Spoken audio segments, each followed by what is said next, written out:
Well, good morning and welcome to a very special edition of the Real Estate Heavyweights podcast. Today is something we've talked about, we've been leading up to for a long time now, episode 100. What's going on, Tavis? Congratulations. 100! We Can you did it. believe it? I know we Can't talked believe about it. I can't. That's honestly, a lot. Yeah, it is a lot. There was there's definite times when I'm like, what are we doing here?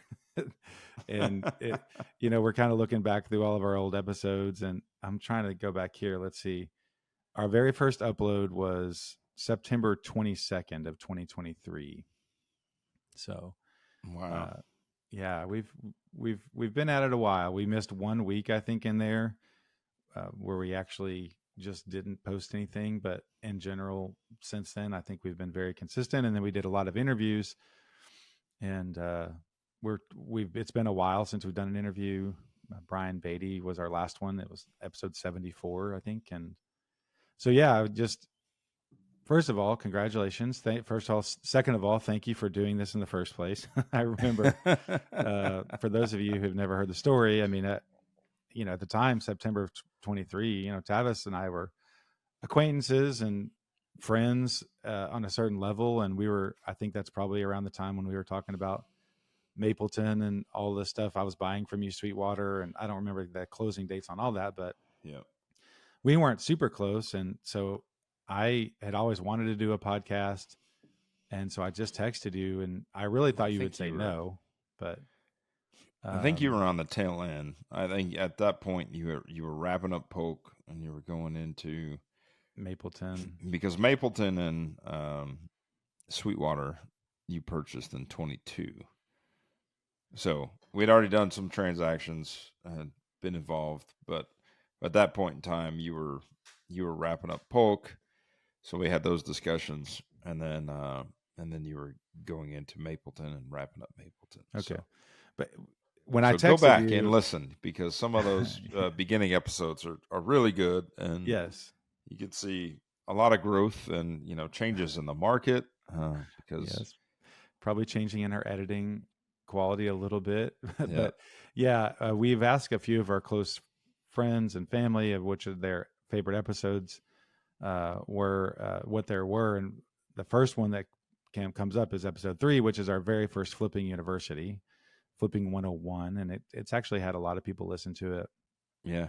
So we had a whole series of Flipping University where we did a deep dive into me asking questions on how to flip houses, and Tavis really going into his process and everything from funding to finding deals to estimating rehab costs and then how to get it ready to sell. And it really goes through step by step, and it would be worth a listen again. And it's probably something that we need to maybe update or something and do another topic or something. Because another episode that popped up that people really liked was your midterms 101. What was that one? Maybe episode 29. Is that the one that 26, 29? Go back and find midterms 101. That's been a very popular episode. Of course, we've had a lot of interviews that have been very popular. Brett Lane, who was a professional soccer player and now a wholesaler, was a popular episode. Brett Caldwell, Scotty Sanders. We had Eric Crutchfield, who's a local builder. We've had a lot of interviews. George Roddy was our very first interview. Mm-hmm. These people have a lot of insight. We've interviewed Megan and Dustin Miksch, my sister and her husband down in Austin at different times. They flip down there. She's a designer. I know I'm not mentioning everyone we've interviewed, but we've had a lot of awesome interviews. And one of our loyal listeners, we interviewed as well. One of my long-term old school buddies, Wally. And one of my closest friends today, Walter Barraza. That is an awesome. That's one of our. It's worth going back and listen to your intro. My intro. Well, that's a great example too. Is like Wally doesn't really do real estate, but he just has a lot of good things to say about business and his story. He's known Tavis forever, and kind of you hear Tavis's background and Wally's background, and Wally's one of our biggest supporters, and he's just a brilliant guy. He was just featured on the cover of University of North Texas magazine, right? Yep. And yeah, there has a feature article about him. So we've been blessed to have just super talented people in our lives, in real estate, outside of real estate, that have been just overly supportive and nice about the podcast. And, if we didn't have that, if enough of those people early on had said, this thing, it's okay, I'm glad you're having fun with it, but maybe do something else. I Yeah. don't know that we would have made it to 100, because Yeah. If they I was say, doing the well, we have math. a problem getting through the whole episode, we're falling asleep. I'm not saying that's never happened, but episode 29 is the midterm 101. okay. Yeah, I mean, I was doing the math, and with 100 episodes, early on, it would take me hours to edit. I was learning how to edit. Yeah. I would watch tons of YouTube videos, learning the Logic Pro software, and it would take me hours to edit. And I was doing all the little jingles. Early on, I would do these custom jingles for every episode. And, but even at a conservative 3 hours, because we normally record for an hour, and then it takes me at least 2 hours to edit. And so that's 3 hours, 300 hours of recording and editing. And that's 7.5 weeks of 40-hour weeks. So, and that's a very conservative, because early on it took a lot longer. And that is why most people drop out and don't. That's why most people on. drop out. You know, that's probably been one of the most enlightening responses when I tell people that we have a podcast, and I tell them to go find us, and either they look it up and they see how many episodes we have, or I tell them, yeah, we've been doing it for about a year and a half, and we've got 90 something episodes, and they're like, what? Really? Like, that's not playing around. Like, that's legit. So it's cool to hear that for sure. And we've been consistent with it. So can't thank you enough for, basically initiating this and taking charge on it. And here we are. So episode 39 was actually Josiah Smeltzer. He's a great was one. A past friend of yours that you had a history lesson with there on that episode, as well as his journey in real estate investing, which is quite impressive. So yes, it is very interesting to listen to. Definitely makes you want to go visit the Pigeon Forge, Tennessee area if you have not. There's a lot of midterms there. Of course, our friend Aaron does the short term up there. Yeah, short terms up there. But yeah, Josiah's story is great. He's traveled he's actually, if you follow him now, he's traveling all over the world. He's doing kind of more of like a travel adventure type show and podcast and some YouTube stuff. So really neat. But he started out as a long-term renter over in Fort Worth, and then went over, he sold all of his properties there, big portfolio, went over into Pigeon Forge area. And the difference in his income from one to the other was crazy to hear how he transitioned there. So yeah, we've just got a lot of really cool interviews. We've got a lot of educational stuff. And of course, every week we do our market updates, and we do the news, and we try to kind of give you insight into our lives. And so anyway, for those of you that have stuck with us, and I know not everyone that I know listens to every episode, although they try. I know my mom is still a very regular listener. The Matt Aycock interview was good too. That was Matt Aycock. Yeah, you did. That was the one. I was actually out of town. That was the only interview you've kind of handled on your own. I was watching it and helping kind of with the recording side of it, but I was in a lobby of a hotel in Chicago or New York. I think that was. Yeah, you were. I think you were in New York. And yeah, I couldn't help, but I was down in the lobby of a hotel. But you did that one. I want to get Matt back on, because I would love to talk with him about some of that stuff. But yeah, we've had some really good, and then really you had Dustin. You had Dustin right after Megan. That when I was in the BVIs, and you were doing that. Yep. So yeah, there's some pretty good ones. One of my favorites is the Jordan Bellinger one. That was a really talking about life and what's important. And yeah, Jordan's had a crazy life. He has such a good perspective on life because of his background and his story, and he's a very successful local agent. But that episode is not just about real estate; it's about dealing with loss and life and pushing through. And that was a great episode. It was, yeah. And what I'm looking for that one now, and then Scotty Sanders was a great one as well. Yeah, Um, Scotty's not a real estate oh, guy, but he's a leadership expert, consultant, and just yeah, has tons of awesome stuff to say about entrepreneurship. Of course, Brett Caldwell, also one of your best friends, real estate guy, but entrepreneur extraordinaire. Um, that Jordan episode Bellinger was was episode 53. okay. Yeah, so go scroll back, download a few more. We're not quite to 5,000 downloads. We're creeping up there, but uh, we've talked a lot about trying to get engaged on YouTube and stuff, and it would actually probably be more beneficial to our businesses if we would do that and do social media.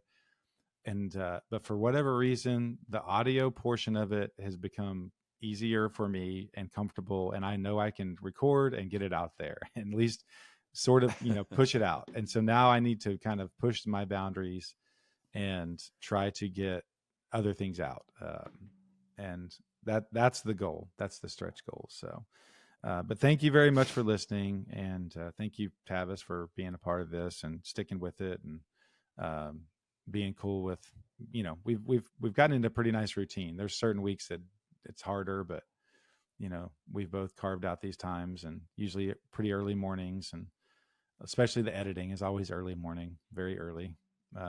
So anyway, but why don't we talk a little bit about our week? We may not have a full episode of everything we always talk about, but I did just check my Facebook live, and I don't know that it's working either. There's just something funky about that connection, but it's showing up if I look on my page, but it's saying that like no one can see it or something. So Yeah, it's really weird. I don't know. We'll figure that out. But yeah, so we were hanging out yesterday, taking tubs over to a flip. You've got a flip coming onto the market.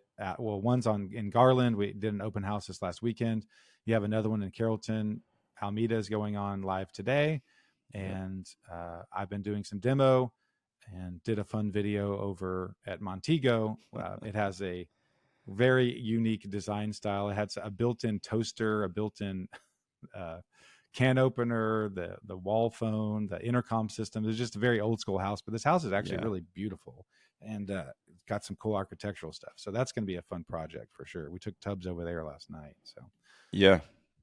That it would be cool. I mean, if the house was like a true mid-century, yeah, we probably would have left like the toaster and some of those things, even the can opener would have been cool to kind of like work around and pay homage to that. But being what it is, I mean, it ends up being one of those things that is more of a hazard than anything. I mean, they were direct wired behind the wall. yeah, I don't think they have their own outlet, or their own breaker. At probably the end of the not. day, so No, there's a lot of things that could go wrong with yeah. devices like that, especially the toaster. But the best part about yesterday was so we're over there, and we've hung out a lot at this point, and I had never really heard your story of how, because we drove over to Midway Hollow, which is very close to Montego, over there by Yeah. Jesuit and all the private schools, Hockaday and all that. And you pulled up in front of this house, and you told this story, which I sent you, and I think you're going to post about. This is the first tier 3 project, and then we kind of backed into. You're like, well, actually, this might have been the second one, but anyway, maybe been the first tier 3. But this area here was sort of your birthplace as a flipper, and you'd done a lot of real estate before that, but in 2013, 2014, this is really where you cut your teeth on being On you bigger flipping projects. houses and bigger Yeah. projects and Yeah. stuff. These were the birthplace of like tier 3s. So Yeah. if you want to Well, know and it what was just tier fun 3 is, driving go around back and to like, our early episodes. yeah, seeing all that neighborhood. I'd never spent time really in that pocket, which you talked about so much, and Yeah. the architecture is just super cool. And you were talking about, tell me, what's the name of the developer that you the builder that you sort of used as inspiration over there? Yeah, so his name is John Huffman, and it was Integrity. I want to say Integrity Ventures, maybe Hmm. Integrity Ventures LLC, um, it, something along those lines. But he's got his hands on a little bit of everything. But very talented guy, great team behind him. Um, Similar to me, that he didn't really have any prior experience in the architectural realm, or design realm, essentially, but found a knack for it and really dove in. And I think he started by teaming up with a draftsman, and then going in and putting his own style and pizzazz into it, and being creative, and just really thinking through uh, every inch of the project, and just getting better and better as he developed and he grew.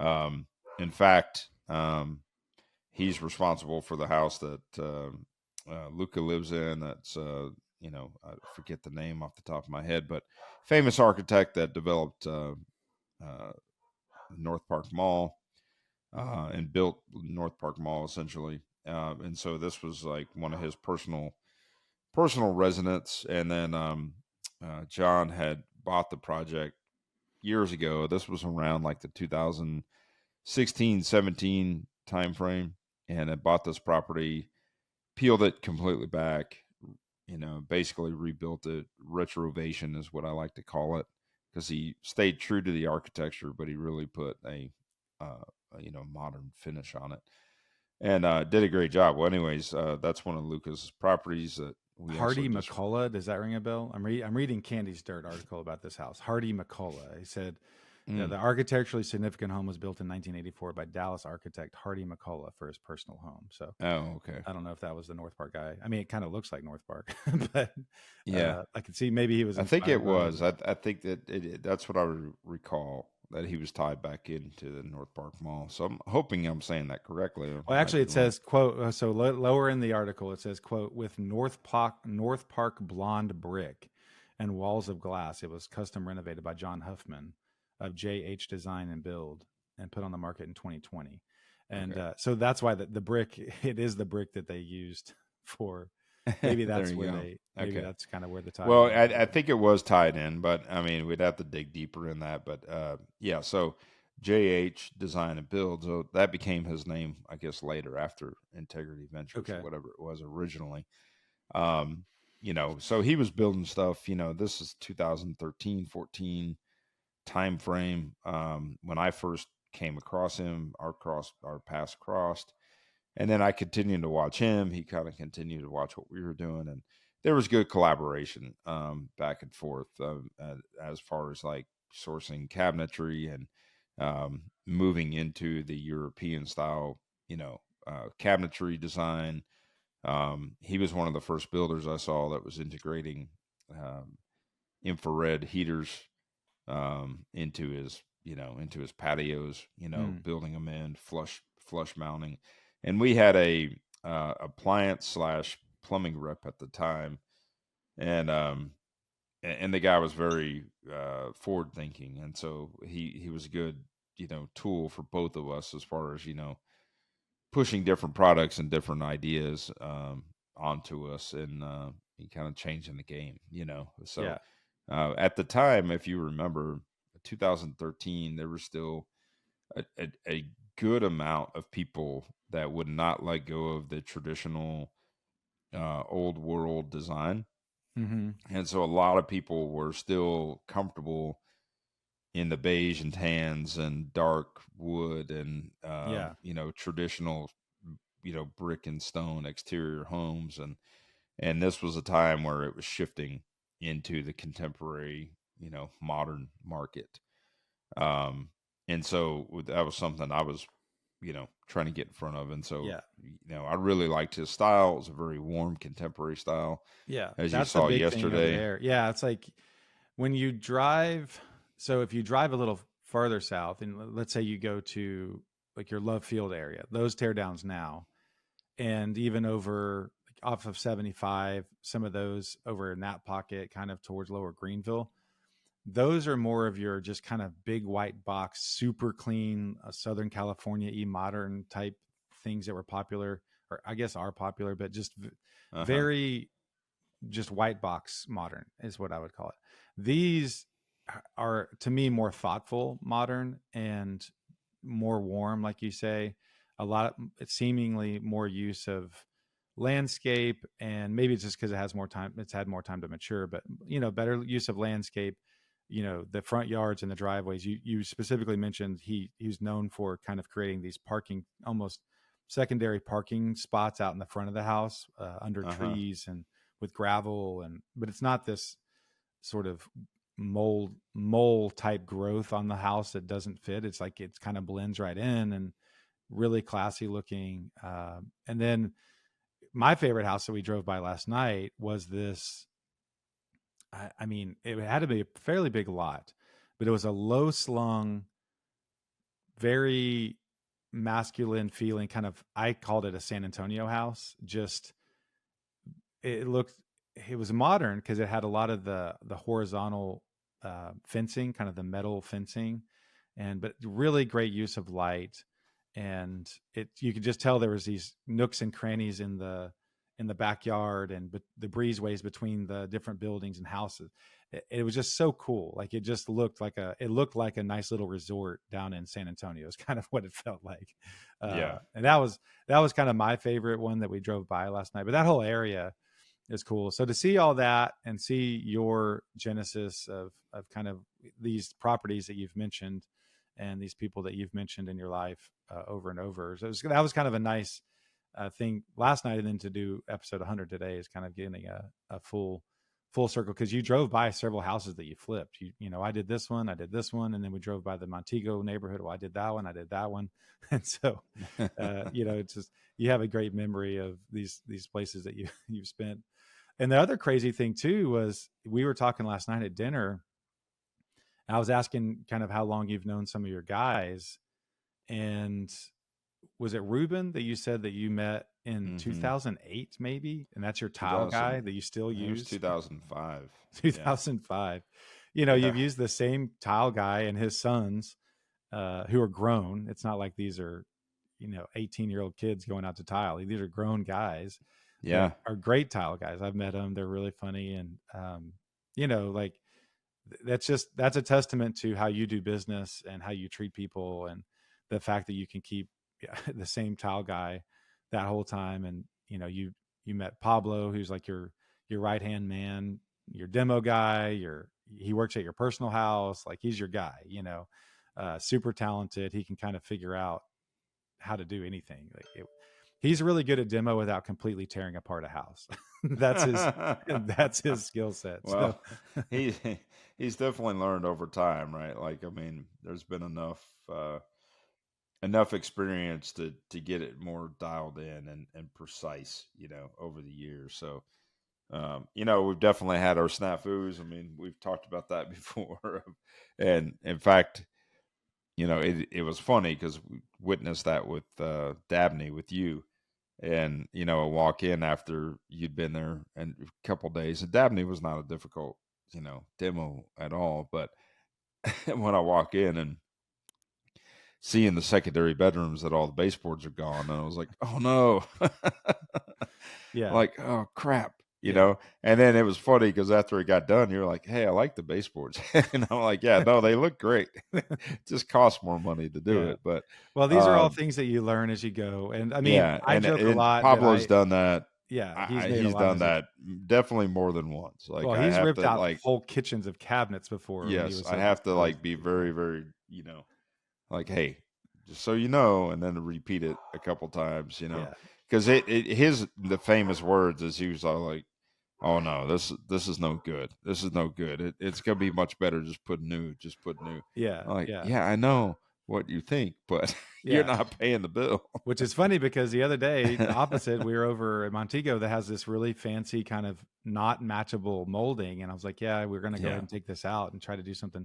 He's like, I don't know. I think we can keep it. And I think Elite can fix this. And so he was trying to advocate for keeping it in place. But yeah, I mean, a lot of that stuff is just trial and error. And you've done, hearing just how many iterations of real estate you've done. I mean, early on, and I mean, and I'm early on in my career. I've still done a Yeah. good bit. I've done more than a lot of people, but um, just hearing all the iterations of how you figured it out and how you, just would grind it out. And a lot of it is, hey, I'm going to work for free or next to free on this one because I'm hoping that it pays off. And then, okay, I'm going to list this $50,000 property. I'm going to make next to nothing on it. And then a week later, that same guy says, hey, I'm buying a property of 33 lots that I need you to help me out on. You're like, are you kidding me? And then you Mm-hmm. do that and you don't do your contract just right. And you only make $6,000 buying 33 lots for a guy. But then it turns around and you don't freak out and flip them off and tell them that it's not fair. And then you end up getting Yeah. to sell them and you make a lot more money. And it's like, you kind of just stick it out and you figure out that you learn and you treat people right and you just keep going, you keep going, you keep going. And then at some point it just kind of clicks and you figure it out and you meet better Yeah. people and you keep better people around you. So it was really cool to hear all that. And, just kind of solidifies that idea of just keep going, just keep learning, keep trying. I hope there's new people listening to this because I mean, it is hard to think back, 20 years ago, when this all began, or, really getting into flipping, 15 years ago, Mm-hmm. and the sacrifices of just doing it and doing the motions and not thinking about the money, Well, right? you said I that mean, first, was it that $50,000 property that you were just the agent on it? hmm And you were going to try to sell it and the contractor didn't show up. And yeah, so it was about to list. And so you and Tabitha and your friends and family just show up at this house just to finish the project. And you weren't getting paid to do that. You were just like, no, hey, we're just going to go do this because it's got a list tomorrow. And this is a property that I'm representing. And I mean, that's crazy. yeah. But it's And awesome. I mean, it was a relationship, right? Like I was responsible for that connection, and then that connection failed. And so, yeah, we were extremely stressed. We had no money. We did whatever we had to do to finish the project, get the tenant moved in, and we did. But yeah, no, that was a crazy experience. Tabitha remembers that very clearly. Like that was one of those things she'll bring up in a heartbeat. And I'm sure her listening to this, she's probably laughing about it. But it Yeah. was like, I mean, it was awesome. It was great to see like the village that supported us, that had nothing to do with our business, but they supported us, and it was like, oh, Tavis and Tabitha are stressed. Like, we need to help them. What do we need to do? Yeah. Well, and it's easy to see you guys now, and like if you're just meeting Tavis and Tabitha now, and you're the ones who live in a nice house, nothing crazy, but it's nice house, and you got a nice boat, and you got season tickets to the Mavericks, and y'all go travel 3 or 4 times a year, and you got a Harley, and you eat out wherever you want, whenever you just kind of live a really nice life, and y'all can provide for people, and you host people all the time. Like that was built on a lot of stress, Yeah. and like a lot of years of figuring it out, you know. Um, Yeah. Well, that's I appreciate you, brother. I mean, and that's why we're here. I mean, and again, it's easy to take it for granted. I think until we, go down memory lane and start talking about it, because it makes it look very easy now, right? I mean, I know, and we've had these conversations with you, and you've been through a lot of life changes in the last 24 months that we've really gotten close, and you know trying to figure out these steps and making these mistakes, and yeah, I think perseverance is key. I mean, anybody we've had and that we've interviewed, we've heard these stories, right? These stories, but the world that we live in today, nobody wants to hear that, right? Everyone wants to see the shiny objects, and they want to push the easy button, and that's the world we live in with YouTube and all these, like, and even that, like, even it looks easy, right? With somebody that's an influencer, it looks extremely easy. Like, for instance, we met this guy here this past week. Shout out if you're listening. Um, And but this guy, we met him because he was one of the first guests that stayed Aaron's in the place. Airbnb at Yeah. Aaron's place over in Richardson. And turns out this guy and his wife are influencers. His name is Dennis Comstock. So, Dennis, if you're It's called listening, the Builders Brigade, right? That's his yeah, page, Builders Builders Brigade. Brigade. Really cool page. And Like just they're great at what they do. ironic that he stayed in this property and then like didn't know who he was until he checked out, and they had a great experience, so that was part of it, and that was great feedback. But then they posted a few things on their Instagram page, and it, it went crazy. And but again, it looks easy. It's not easy. And when I was Yeah. talking to him yesterday, I said, hey, by the way, did you take any video of like the master shower or the bar and the coffee area? And he's like, yeah, I did. And he goes, do you want me to send it to you? And I was like, well, just tag me when you post it. And he said, well, I take a lot of B-roll and then, go back and edit. And I don't know if any of those will make the cut or Yeah. not. But he's like, I'm definitely going to put a coffee bar in my next house. Yeah. He Right. was so complimentary about the whole thing. And Yeah. So, but like it's looking back really, at his page, it's like, man, they've got 600 something thousand followers. It's like, man, they like post 2 or 3 times a day, super consistent, really good quality. Like they're just doing it, it's like, and they yeah. do it every day for years and years. And I'm sure there was times when he was posting and it was just Well, he said flying he out into the originally just wind. started it to like try to help other people because he's like, hey, we're building a house and this is extremely complicated Yeah. and it doesn't need to be, but there's a lot of stuff out there that just gets in the fluff. So how do we But like make this Jessica, we didn't mention her interview. Jessica Starr, she does exactly? the Yep. building. She teaches people how to build out, and they based out in She's Granbury. got But they have 100,000 followers now. yeah, she's Yeah. got 100,000, and that's kind of their lane of teaching people how to build on their own property, and So that's really ultimately, cool. my point is that it looks easy, Yeah, right? But there's a lot of grinding and time. I mean, you just mentioned all the hours that you've put into just building the podcast to where it is today, and where we're lacking, right? We're lacking in a lot of areas from a social media platform, from pushing this, from doing all that, but it's not our daily focus. And all these things take time and effort and work. And yeah, you see these kids. I've got lots of nieces and nephews, and then our both our sons are graduated high school, and they're trying to figure it out. But we live in a day and age and everything just looks so easy. It makes it look just so easy, and people don't understand the sacrifices that it takes to get somewhere, or the positioning of, like you said. And that's a good kind of humbling experience for me to hear back. And Tabitha's probably laughing now because now I kind of have my chest puffed out, and I kind of do things that I look at dollar productive activities, and hmm leverage certain things. And we've got friends like Casey and Jared are really good friends of ours, but they like this weekend they're both complaining, and they were locked up at their house doing landscape work, oh, and they're both sore as hell, like on Sunday, can't move, can't walk.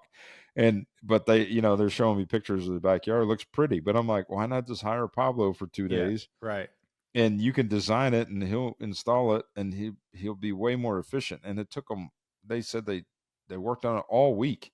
And I'm like, why? yeah, Like the amount of money that you guys make and you do, it's like they struggle with giving some of those things yeah. up, I think that's a real hard. That's a skill set that is very tough. But yeah, I Yeah. actually mentioned that.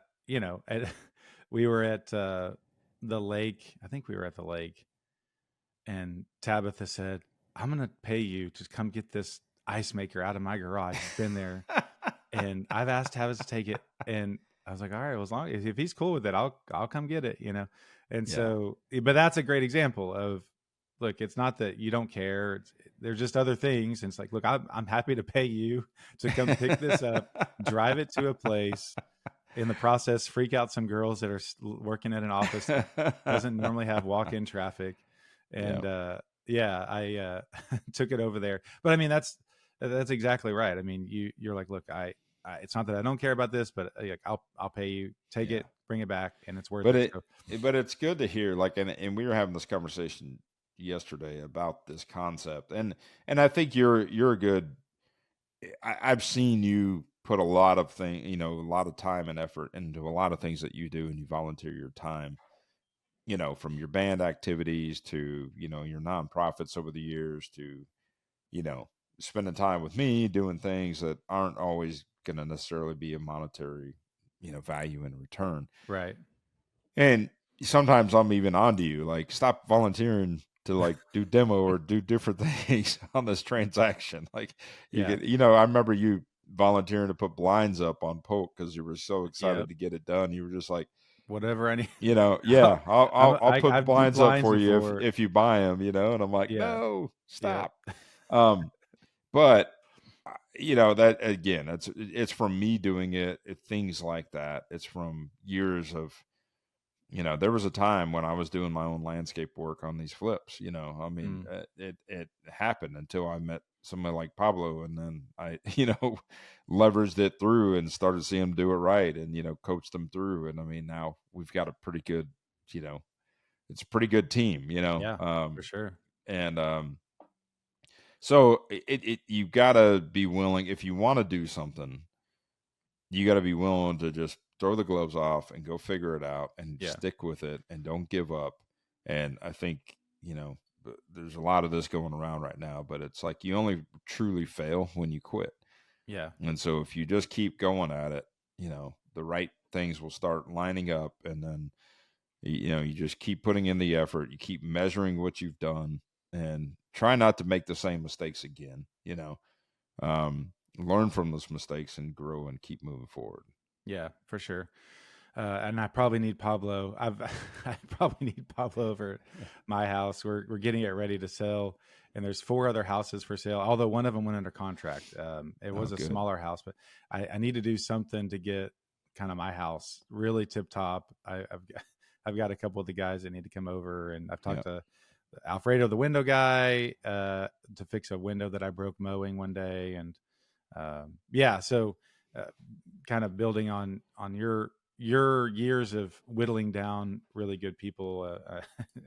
I've been able to benefit from that some. So anyway, all that to be said is it was really cool to drive around yesterday and kind of see the genesis of some of your stories and the people that inspire you, and you know, go down memory lane in Yeah. mid city hollow, or what is it, midway Midway hollow. Hollow, which Midway is hollow, like just extremely just bizarre how expensive some of those homes are well, you were now, telling me, like, so yeah, the pricing of midway hollow back then is now what Plano is now, where you would buy Yeah.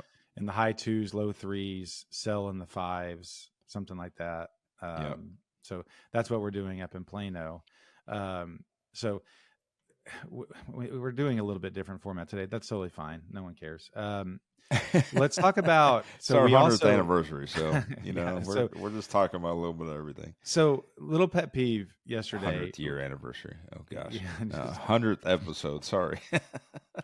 let's while it's fresh. Let's kind of just touch on this.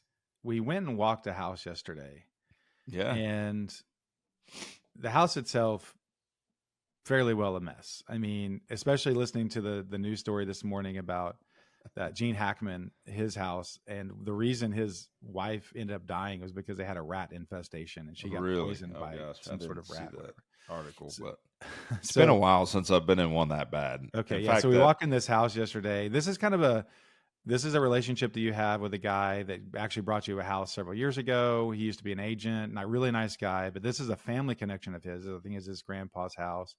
But it was maybe a step grandpa eventually had lived there. Anyway, but a lot of these, we met a lot of people yesterday. I think 4 or 5 family members who had all lived in this house at one point, all these grandkids. And so over in Richardson, and we walk in, and the smell was legit.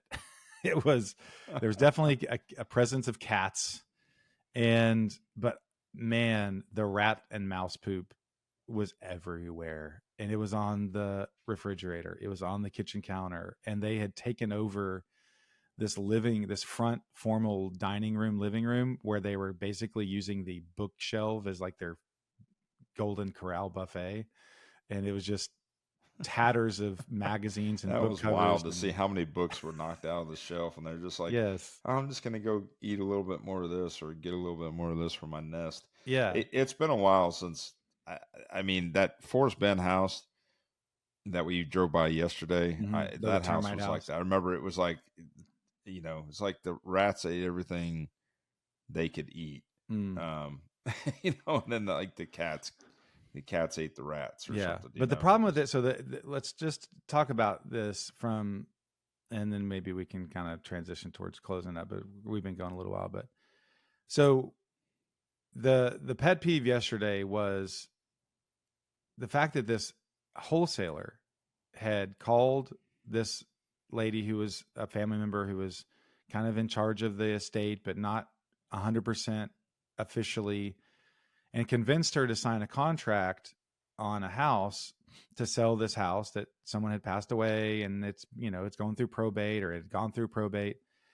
And this is all fine. I mean, and there's no regulation in wholesale, but it was so sad to hear that this person had tied her up. It was a 120-day option for a $10 option period and no earnest money.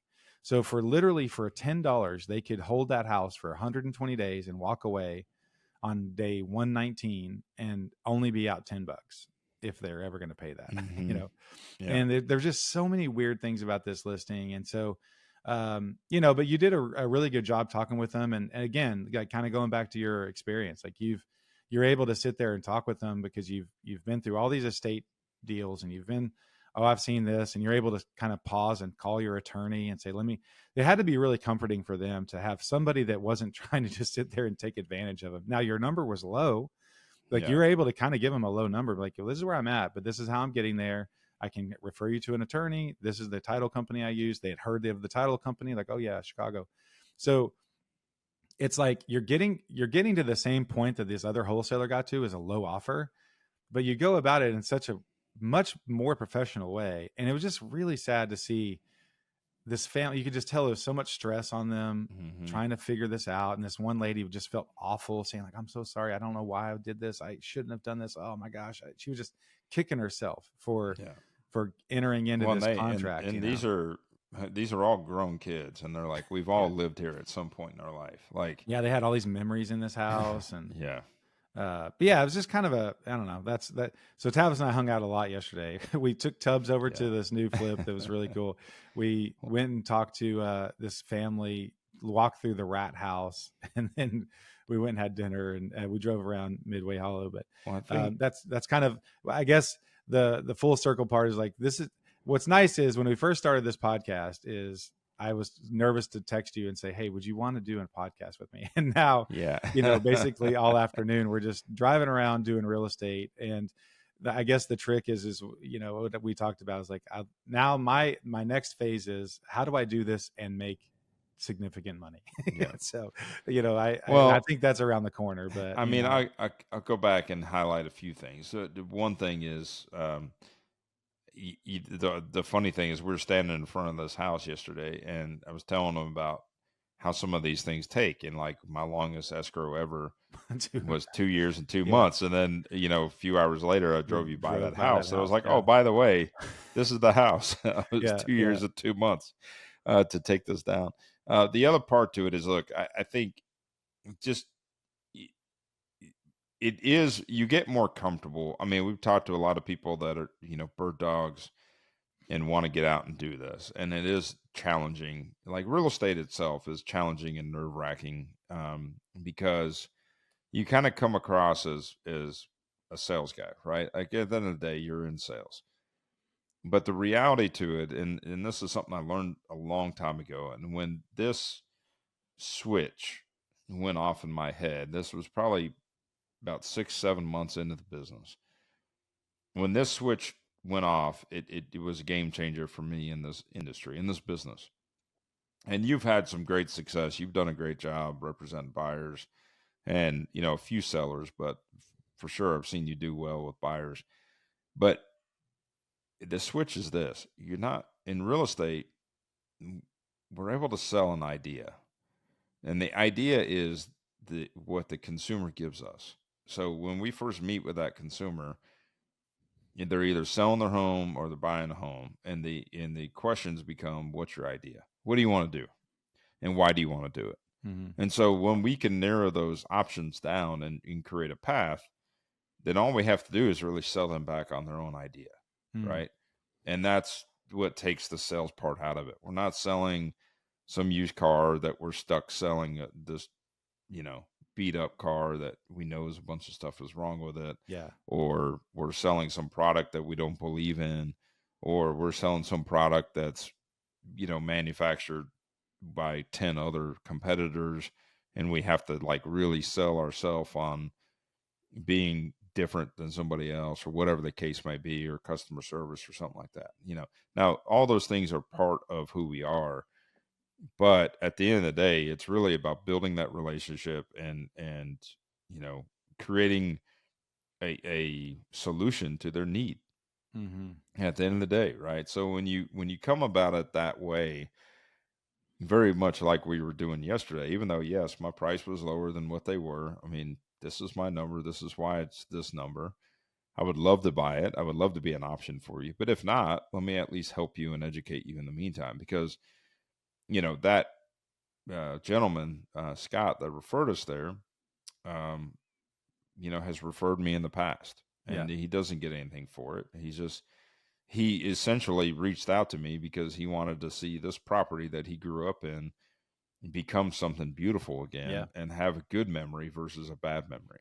And that's essentially why he wanted me to buy this property. It wasn't they would about get so much satisfaction to know who's doing it and actually get to come to the open house or something and walk through. I think they would be so happy to actually see it come to fruition. That would be worth the I mean, that's whatever $5,000 less they're going to make on the house on the front end. And, it's like, and that's something with real estate, the especially residential, right? There's an attachment to memories. There's an attachment to life, whether it's good or bad, but there's an attachment there.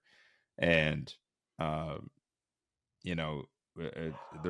stories, there's stories, and there's memories, and there's, like I said, good and bad. But like when you can take something that, is in rough shape, I'm sure it hurts their souls right now walking in that house, seeing how bad it is, right? With, rat droppings everywhere. And it just, if they were standing there and the back door was open, front door was open, and you get that whiff, of smell. And rat pee, if you haven't smelt it before, is very distinctive and different than cat pee, but very, very much ammonia based as well. And my dogs are going crazy today for some reason. No, that's all right. So, but that goes back to that of just, building those relationships, being transparent, and leading with solutions, leading with, solving problems. Because at the end of the day, if they can make their deal work right now by making the connections that I was able to give them, and they can get it done, great. That's cool. I mean, we love the opportunity. It's a little skinnier than I like, but I think we can make it beautiful. I think there's some upside to it. I've worked with that floor plan before, so I've already got ideas. Properties like the one we walked last week that was in Prestonwood, up against apartments, which I can't change. Right. On a busy street, no pool, and the floor plan just makes you scratch your head. Yeah. I don't get excited about that because I'm like, I don't know if I can change any of this stuff. Yeah, like, right. I can make it look beautiful, but I can't change the location, and I can't change the floor plan, very easily to make it exciting. And so therefore that's when you're going to get me to be like, I'm not super excited with this one. Yeah, for sure. Versus this one, it's really rough. Needs a lot of work, but I can tweak it. You can see the other side. I can see the other side and see what it can become. And, I get surprised still. I mean, like Almeida surprised me at the finish line. Dabney surprised me at the finish line. Like, it's cool to see it get unraveled and see it furnished and see, see it finalized. And I'm like, man, this is a beautiful home. Mm-hmm. Well, that's all good thoughts. We're pushing up against an hour, so we'll probably wrap it up. This was a different episode. We normally do our market update and all the news and all that stuff. We'll be back to that. We've got a list of 4 or 5 good interviews that we're going to try to start lining up. So, but once again, if you've been sticking with us, if you've been listening, and you've got, a spot in your week to download this and listen and pass it to friends, we really appreciate it. We do. I always say we love you forever, but we really do. Like, it's awesome that we have friends and family that care enough to like put time into it and give us feedback and stuff. So, but it's been a lot of fun. 100 episodes down. We're going to keep going, try to make it better. If you have any feedback for us, please give it to us. Maybe sometime in the next near future, one of my goals is to have a Real Estate Heavyweights coffee mug. So when I'm drinking coffee on here, great. That's like a small victory. At some point, I'll have Harley one. Yeah, you have a Harley. I want a Real Estate Heavyweights a coffee mug or shirt or something. So whenever we're doing, we can have branded. We can be branded while we're doing this. So yes, anyway, I think we should definitely do that. We should come up with. We need to talk to. If Wally, you're listening, we need to come up with a. With some swag. We need some swag. We need some cool swag. I either need that or a neck tattoo. So I think I would actually. I mean, I do like the TWD logo, but I think it would be cool to promote the Real Estate Heavyweights podcast. Yeah, I'd be on board with doing some of that swag. Yeah, that's cool. All right, man. Well, I appreciate everything from you. Love you. I appreciate all the time and all the energy, and we're gonna keep on trucking. So. If you haven't yet, find us on Instagram, Facebook, Spotify, subscribe, do all the things so you know whenever we drop something new. And like always, we love you forever. Until next time, have a great day. See you, man.